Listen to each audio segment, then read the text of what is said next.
नमस्कार दोस्तों, कैसे हैं आप लोग। मैं दीपक कुमार अपने YouTube channel investment IQ with Deepak Kumar में आप सभी लोगों का हार्दिक अभिनंदन करता हूं।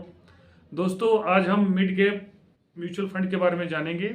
मिड कैप म्यूचुअल फंड कितने प्रकार के होते हैं और इनमें फ्यूचर में कितना ग्रोथ रिटर्न मिल सकता है। तो आइए जानते हैं मिड कैप म्यूचुअल फंड के बारे में। सब पर भारी पड़ा मिड कैप फंड एक साल में मिला 55 से 65% तक का रिटर्न। मतलब पिछले एक साल में 55 से 65% तक का मिड कैप फंड ने काफी अच्छा रिटर्न दिया है। पिछले साल स्टॉक मार्केट में जबरदस्त रैली देखने को मिली।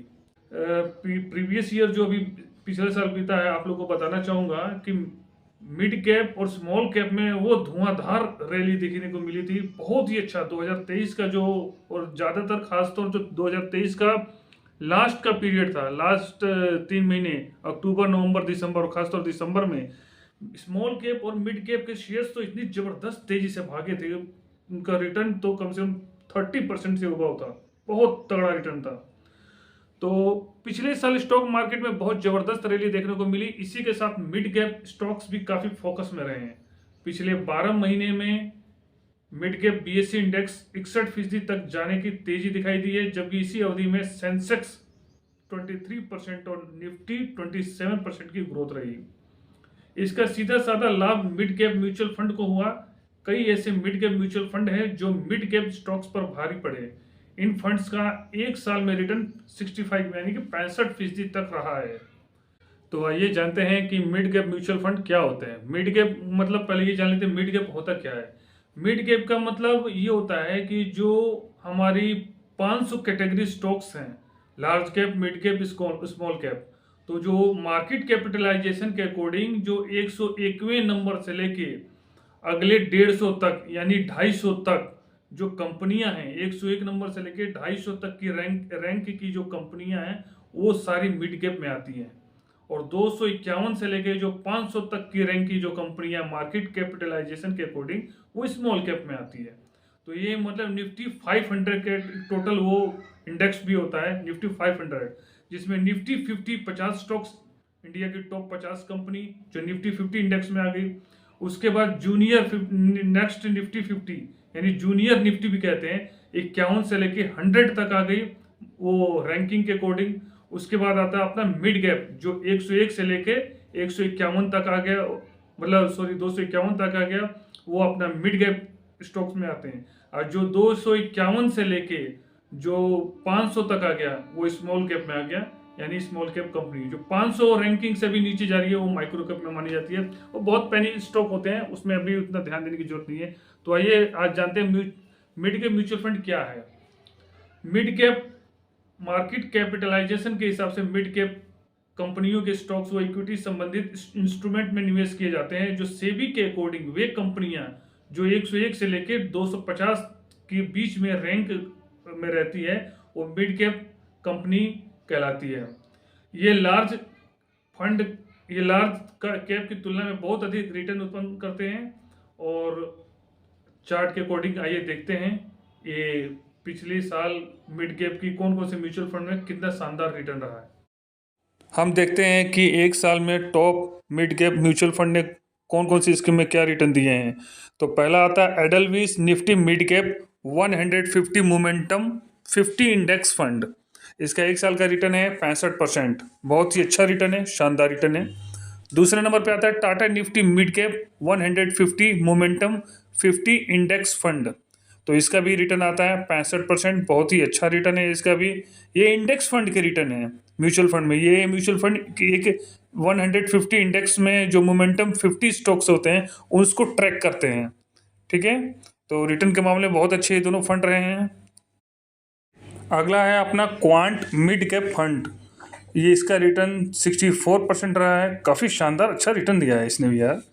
अगला है Kotak Nifty mid cap 50 ETF। इसका 61% रहा है एक साल का रिटर्न। बहुत ही अच्छा रिटर्न है इसका भी।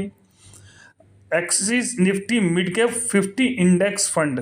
ये भी इंडेक्स फंड है जो मिड कैप 50 इंडेक्स को ट्रैक करता है। 60% का रिटर्न है एक साल का, काफ़ी अच्छा है। महिंद्रा मैन्युलाइफ मिड कैप फंड, इसका भी 60% का रिटर्न है जो काफ़ी शानदार अच्छा रिटर्न है 1 साल का। अगला है आपका मोतीलाल ओसवाल निफ्टी, 59% का रिटर्न है। इसका भी काफ़ी अच्छा शानदार रिटर्न है और बढ़िया जन है। ये जो रिटर्न है ये 1 साल का रिटर्न है, यानी कि 1 साल में 60%, 64%, 61% दिया है। मान लो 1 साल पहले अगर इस म्यूचुअल फंड में किसी आदमी ने 1 लाख रुपए इन्वेस्ट किए होते हैं तो 1 साल के बाद 1,61,000 बन जाते हैं, 1,60,000 अमाउंट बन जाती है, यानी 60% का 1 साल का रिटर्न बहुत ही ज़्यादा रिटर्न है। क्योंकि मिड कैप ने प्रीवियस ईयर पिछले साल 2023 में मिड कैप और स्मॉल कैप में बहुत धुआंधार रैली मिली थी। मिड कैप स्मॉल कैप के स्टॉक्स बहुत अच्छे ग्रोथ किए थे, तो इसी वजह से इंडेक्स भी ग्रोथ किए और म्यूचुअल फंड को अच्छा रिटर्न मिला अपने इन्वेस्टरों के लिए। HDFC mid cap opportunities fund ने 56% का रिटर्न दिया है, जबकि वहीं Aditya Birla Sun Life Nifty mid cap 150 index fund ने भी 55% का रिटर्न दिया है। JM मिड कैप फंड ने 55% का रिटर्न दिया है। ये कुल मिला के देखा जाए तो बहुत ही अच्छा शानदार रिटर्न है मिड कैप इंडेक्स फंड के लिए भी, मिड कैप म्यूचुअल फंड के लिए भी। जो mutual fund AMC mid cap में है, जिन्होंने अपने इन्वेस्टरों का पैसा काफ़ी अच्छा ग्रो किया है और 55 से 60%, 64% तक रिटर्न जनरेट किया। मिड कैप फंड में क्यों करें निवेश? तो मिड कैप फंड में निवेश करने के लिए mid cap mutual fund large cap की तुलना में बहुत अधिक रिटर्न देते हैं। हालांकि लार्ज कैप की तुलना में ये कैटेगरी थोड़ा रिस्की भी होता है, परंतु अगर बाजार परिस्थिति के अनुकूल हो और तो बेटर रिटर्न देखने को मिल सकता है। अगर आप लंबी अवधि तक निवेश कर महंगाई को पीछा छोड़ना चाहते हैं तो मिड कैप म्यूचुअल फंड में निवेश करने पे आपको बहुत फायदा मिलेगा। लार्ज कैप फंडों की तुलना में top performing mid cap mutual फंडों ने लंबे समय में पास्ट में बहुत अच्छा रिटर्न दिया है। स्मॉल कैप फंड की तुलना में इसमें मिड कैप में कम जोखिम है। स्मॉल कैप की फंड की तुलना में मिड कैप फंड कम जोखिम वाले होते हैं।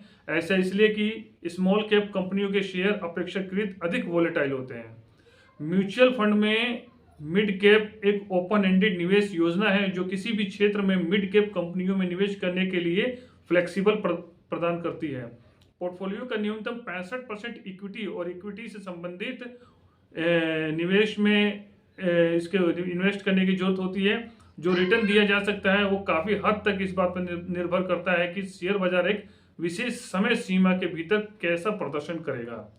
शेष निवेश ऋण प्रतिभूतियों में किया जा सकता है या नकद में रखा जा सकता है। इन्वेस्ट करने के लिए सबसे best mid cap mutual fund वे हैं जो हमेशा मजबूत फंडामेंटल वाले रेशियो या शेयर को चुनते हैं, जैसे कि मजबूत इनकी मैनेजमेंट सिस्टम वाली कंपनियां हो गई, मजबूत वित्तीय फाइनेंशियल आदि।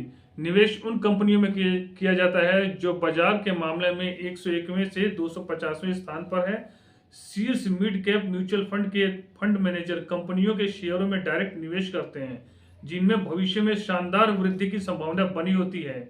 ऐसा इसलिए क्योंकि बाजार में मिड कैप पूंजीकरण के तहत कंपनियां बहुत अधिक अस्थिर होती हैं और बाजार के तेजी के स्टेपों के दौरान लार्ज कैप फंडों की तुलना में विकास की बेहतर गुंजाइश होती है। और बाजार के तेजी के स्टेपों के दौरान लार्ज कैप फंडों की तुलना में विकास की बेहतर गुंजाइश होती है। इस तरह के इन्वेस्ट के पीछे ये धारणा है कि केवल एक मौलिक रूप से मजबूत कंपनी ही अच्छा मुनाफा कमा सकती है जिसमें विकास और निवेश पर आपसी अनुमति मिलती है। सबसे अच्छा जो प्रदर्शन करने वाले मिड कैप म्यूचुअल फंड इस प्रकार के निवेशकों को बाजार के तेजी के स्टेपों के दौरान लार्ज कैप कंपनियों द्वारा दिए गए रिटर्न को मात देने में सक्षम बनाते हैं। इस प्रकार किसी भी आकर्षक निवेश के अवसरों का लाभ उठाया जाता है इससे पहले कि मिड कैप के तहत कंपनियां भविष्य में लार्ज कैप कंपनियों में विकसित हो सके। यह विशेष रूप से बहुत अच्छा है क्योंकि यह निवेशकों के जोखिम और इनाम का प्रबंधन करने और महान रिटर्न देने अर्जित करने के लिए तदनुसार निवेश करने में सक्षम बनाता है। मतलब जो मिड कैप कंपनियां हैं, जितनी भी मिड कैप स्टॉक्स हैं, इनके स्मॉल कैप से अच्छा प्रदर्शन करती है और स्मॉल कैप से इनमें रिस्क फैक्टर भी बहुत कम होता है। स्मॉल कैप जो है छोटी कंपनियां होंगी, 251 से लेकर 500 रैंक तक की कंपनी होगी।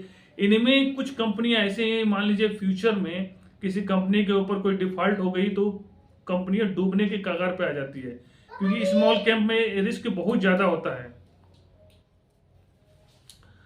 तो इसके अतिरिक्त जो मिड कैप कंपनियां होती है उनमें ग्रोथ पोटेंशियल भी बहुत अच्छा होता है, रिस्क थोड़ा स्मॉल कैप से कम होता है। बट जो लार्ज कैप कंपनी है जैसे निफ्टी 50 हो गई, लार्ज कैप निफ्टी 100 हो गया, 1 रैंक से लेके 100 तक की कंपनी, उसमें मिड कैप के मुकाबले लचीलापन कम रहता है।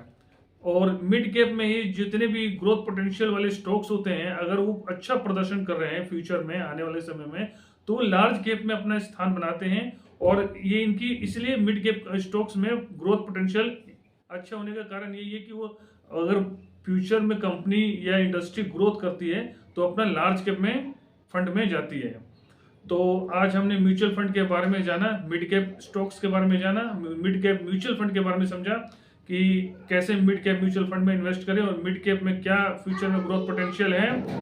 अगर आप बाजार से ज़्यादा रिटर्न पाना चाहते हैं और थोड़ा बहुत जोखिम उठा सकते हैं तो मिड कैप के फंड में गौर कर सकते हैं, ध्यान दे सकते हैं। हालांकि निवेश से पहले आपको अपने रिस्क और प्रोफाइल चेक करनी चाहिए और किसी अच्छे वित्तीय सलाहकार से परामर्श लेनी चाहिए। हमारी ये सुझाव आपको नहीं है कि आप किसी भी फंड में निवेश करें। हमारा मेन मोटिवेट उद्देश्य आप लोगों को वित्तीय, फाइनेंशियल और इन्वेस्टमेंट के बारे में साक्षर करना है और ज्ञान, नॉलेज देने से है। Subscribe now and press the bell icon. Never miss an update.